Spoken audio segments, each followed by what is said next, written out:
entre deux ennemis jurés. La paix ne tient qu'à un bout de fil. Mesdames et messieurs, vous regardez bien Canada International. Il est 13h sur toute l'étendue du territoire. C'est le stand du journal de la mi-journée. Voici les titres.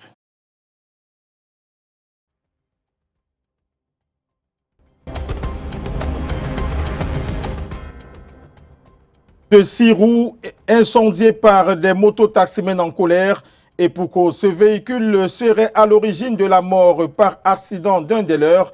Cette forme de justice populaire a été perpétrée devant un poste de contrôle du GEMIA Yassa. Après les rises de Sarmelima, une grande réunion intercommunautaire est prévue demain samedi 12 octobre. Elle a été précédée par une concertation regroupant les élites et les autorités locales. C'est dans une ambiance de ruse et de guerre d'usure qui entoure la grève des transporteurs routiers du Cameroun dans les régions de l'Est et de l'Adamawa.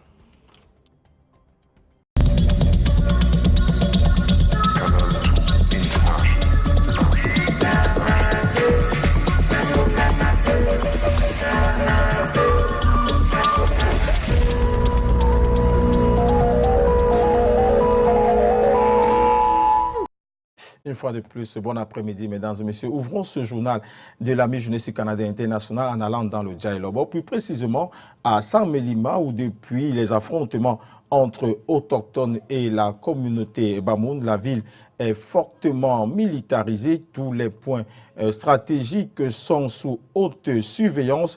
Une sorte d'état d'urgence est de rigueur là-bas. Au marché central de la ville de Sarmelima, nombreuses sont les boutiques qui ont été vandalisés, éventrés par des personnes encore inconnues. Certains points de vente ont été littéralement incendiés. Une grande réunion intercommunautaire est prévue demain samedi 12 octobre 2019. Elle a été précédée par une concertation qui a réuni le professeur Jacques Famendongo, Georges Elanga Obam et les autorités locales de la ville de Sarmelima.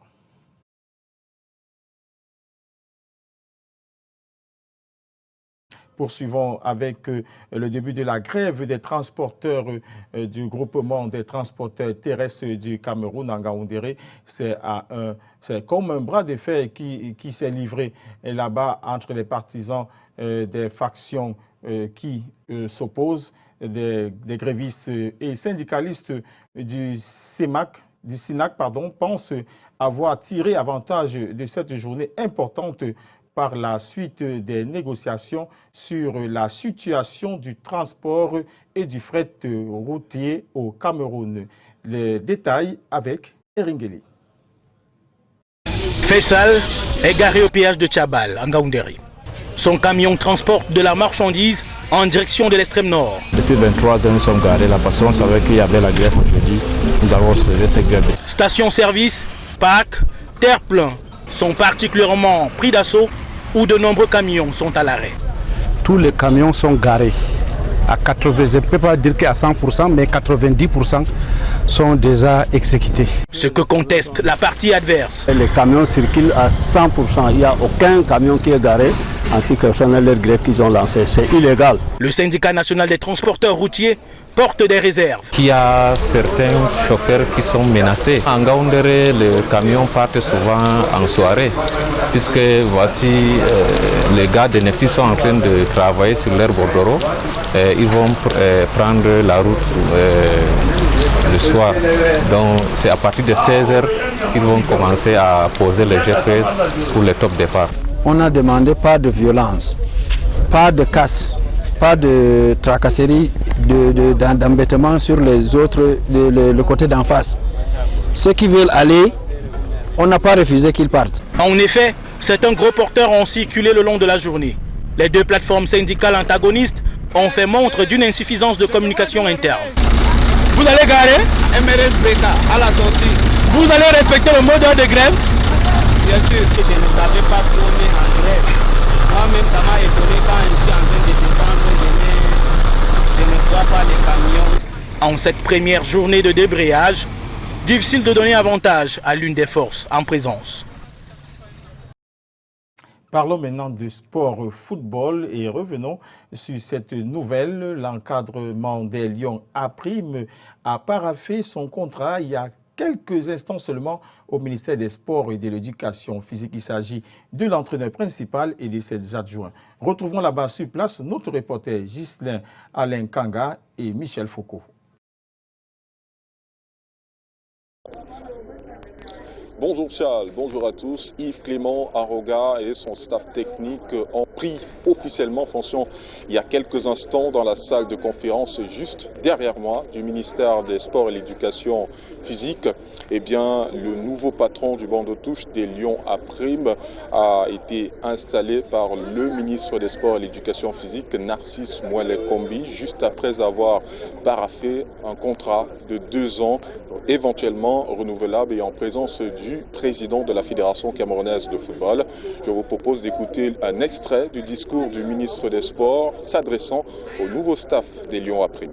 Vous veillerez à ce que les préoccupations extrasportives ne viennent occulter l'objectif principal qui est la recherche des victoires. La recherche du gain pour le gain. L'argent, je l'ai dit, je le répète, ne doit en aucun cas servir de facteur de discorde, de démobilisation et de démotivation. Ce qui doit primer, je le redis, ce ne sont pas les primes, mais plutôt l'engagement patriotique des joueurs, leur amour pour la nation, qu'ils doivent défendre avec abnégation, ferveur et ardeur. L'État leur en sera reconnaissant. Notons que Yves Clément Arroga a la responsabilité de faire mieux que ses 2 derniers prédécesseurs, Rigobert Sombahanak et Martin Tungoupilé, au championnat d'Afrique des Nations 2020 qui se jouera ici au Cameroun, c'est-à-dire franchir au pire des cas les quarts de finale. Je rappelle que le Cameroun a franchi cette étape de la compétition en 2011 et c'était avec Emmanuel Ndoumbe Bosso qui est aujourd'hui l'adjoint de Yves Clément Arroga. C'est un staff qui va travailler. Ce n'est pas seulement de Babosso qui devrait, n'est-ce pas, le faire, mais c'est le staff technique à qui il a été alloué la responsabilité de pouvoir mener à bien cette équipe et cette compétition. Et je vais, n'est-ce pas, apporter ma modeste contribution pour que la réussite soit au bout du rouleau. Le Cameroun avait été éliminé par l'Angola à la séance des tirs au but.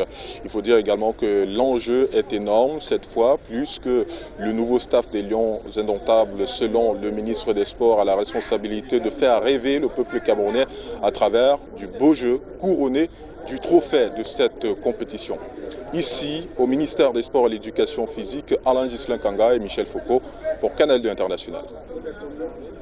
Merci Alain Ghislain Kanga. Restons à Yaoundé et parlons de la préparation en grande pompe de la journée mondiale de l'alimentation et de la sécurité sanitaire de l'aliment. En prélude à cet événement qui se célèbre le 16 octobre prochain sous le thème alimentation de qualité, équilibrée et abordable pour un avenir meilleur. L'hôtel Montfébé a mobilisé hier près d'une dizaine de membres du gouvernement. Face à la presse, ils ont présenté quelques actions menées pour lutter contre la malnutrition et l'obésité. Je vous propose d'écouter tour à tour le ministre de l'Agriculture et de l'Éducation de base à propos. Les deux s'expriment au micro de Serge Alain Zebou et Alain Ghislain Kanga.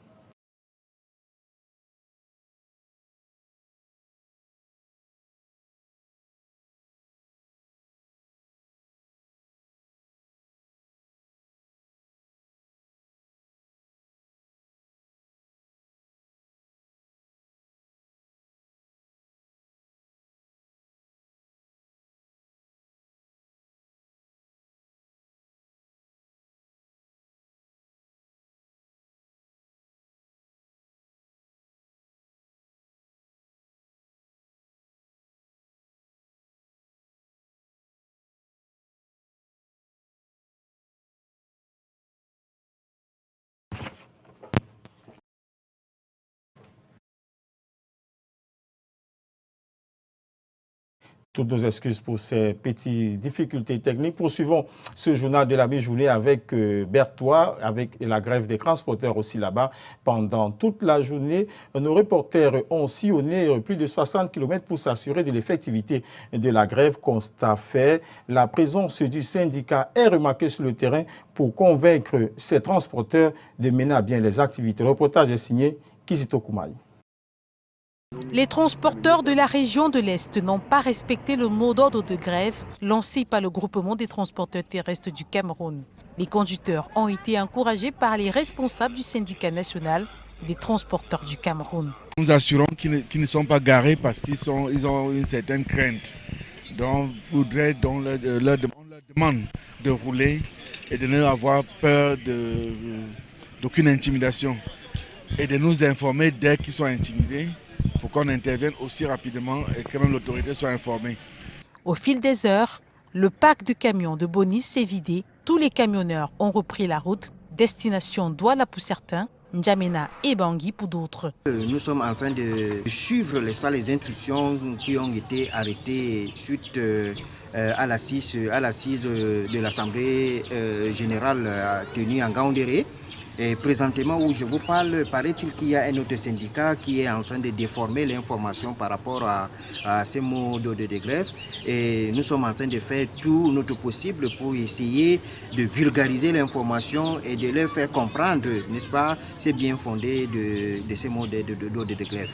Ces derniers justifient leur non-respect de ce mot d'ordre de grève. Il y a beaucoup de tarkasseries en route qui tentent de Douala pour arriver à Marwala, c'est autre chose.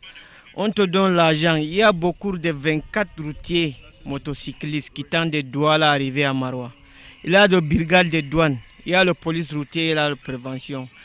Dès que tu donnes l'argent, on ne te voit pas ton dossier.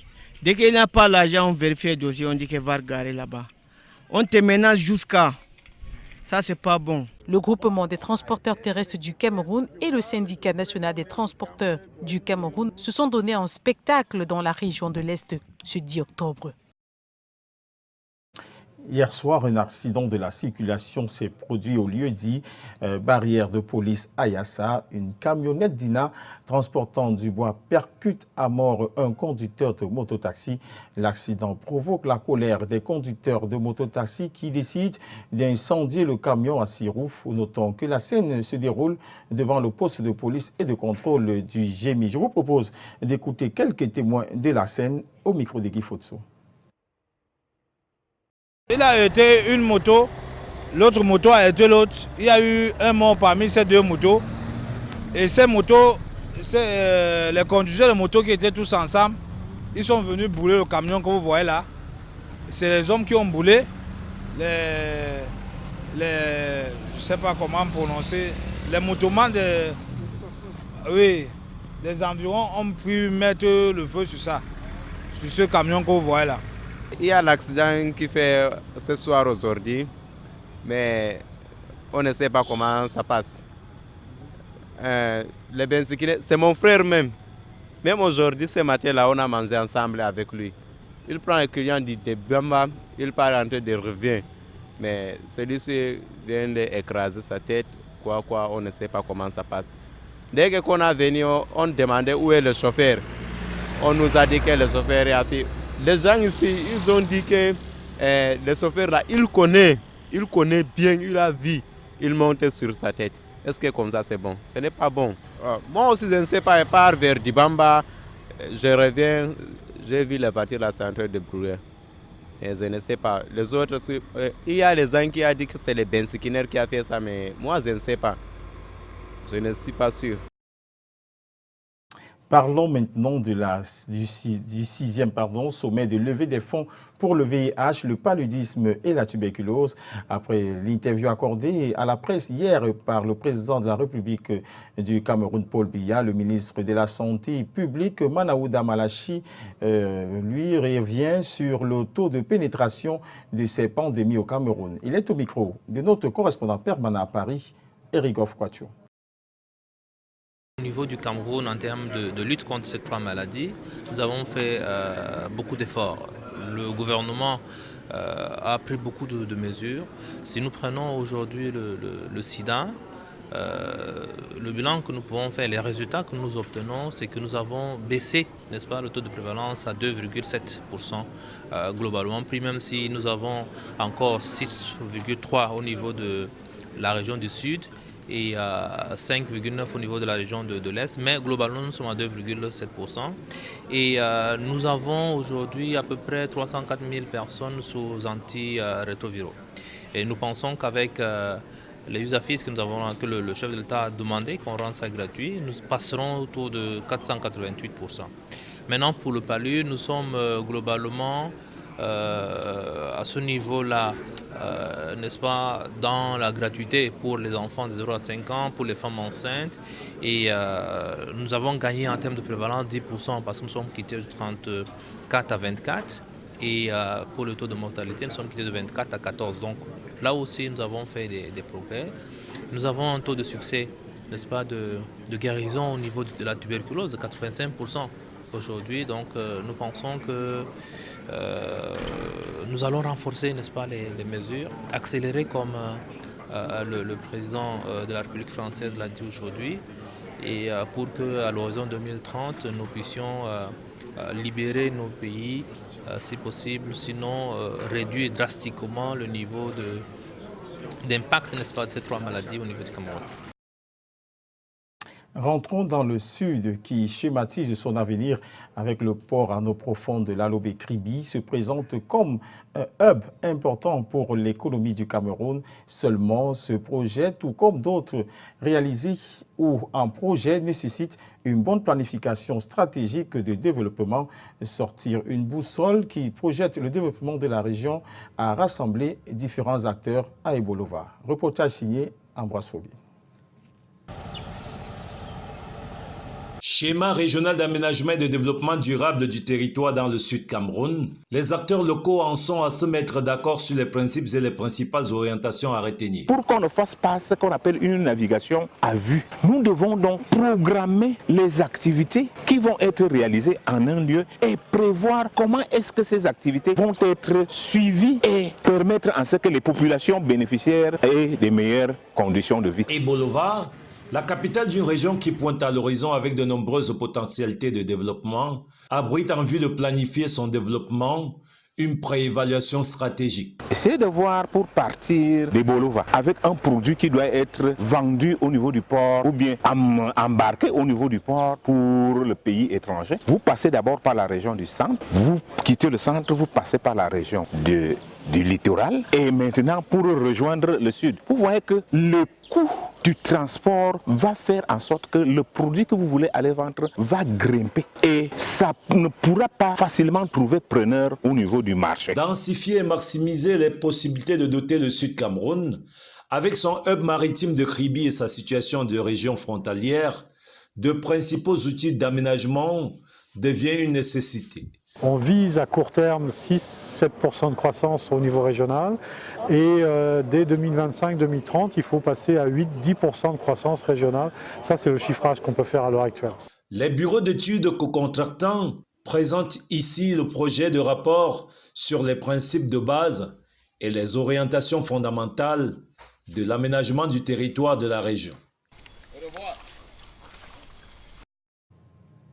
Parlons de culture et mettons en exergue le festival des musiques du Cameroun dénommé FESMUC qui se tient à Douala les 24 et 25 octobre prochains. Un événement qui met au devant de la scène les artistes camerounais. Rendu à sa 5e édition, le FESMUC compte donner une place de choix aux artistes ANEB. Yasser Trezotanon a assisté à la conférence de presse donnée à Douala. Ben Deka, parrain de la 5e édition du Festival des musiques du Cameroun, dénommé FESMUC, une grande plateforme de valorisation de la musique camerounaise dans sa diversité. La conférence de presse ici à Douala au restaurant La Mandarine situe les hommes de médias sur ce grand événement. Je trouve que ce n'est que naturel de valoriser la culture de chez soi. Quand on a tout perdu, c'est tout ce qui nous reste, la culture. Et on a du potentiel dans ce pays, pourquoi ne pas le mettre en avant? Chaque édition de FESMUC, on prend un parrain. Pourquoi Ben Deka cette année? C'est tout simplement parce que Bendeka rassemble le Cameroun, prendre de l'amour. Je sais qu'il parle beaucoup de l'amour en ce qui concerne les femmes, il protège les femmes et tout, mais la base de tout ça, c'est l'amour tout simplement. Pour cette 5e édition, le FESMUC innove avec des jeunes artistes en herbe. Beaucoup ont fait des acapellas, etc., etc. Donc, pour l'instant, le comité technique que je préside là-dessus entend les évaluer d'abord de façon empirique, voir comment est-ce qu'on pourra, pour les phases de présélection, les auditionner maintenant en situation réelle live, avec un orchestre qui les soutient derrière. C'est à partir de là donc qu'il y aura les 6 candidats définitivement sélectionnés pour aller rivaliser sur le podium du FESMUC le jeudi 24. Le Festival des musiques du Cameroun se tient du 24 au 25 octobre au Castle Hall de Bonapriso à Douala, avec une vingtaine de grands noms de la musique camerounaise en affiche. Au bas de ce journal, parlons du round-up des activités sportives. Le week-end sera très prolifique en articulation sportive avec au menu du football et ce match de baptême du nouveau coach des Lions indomptables Tony Conceição contre la Tunisie. Le handball et le championnat d'Afrique des clubs, nous sans toutefois oublier la 19e édition du Tour cyclisme international. Les détails du round-up sportif, c'est avec Alex Lembe. Commençons ce week-end sport en nous dirigeant vers un dojo particulier, celui d'Adoha au Qatar, où va se dérouler dès ce vendredi le championnat du monde de karaté sur plage. Dans cette compétition de beach karaté, le Cameroun sera représenté par la jeune Hilary Akele Otto, ceinture noire première dan, médaillée d'argent aux derniers Jeux africains. La jeune championne camerounaise a promis de rehausser le vert, rouge et jaune du berceau de nos ancêtres.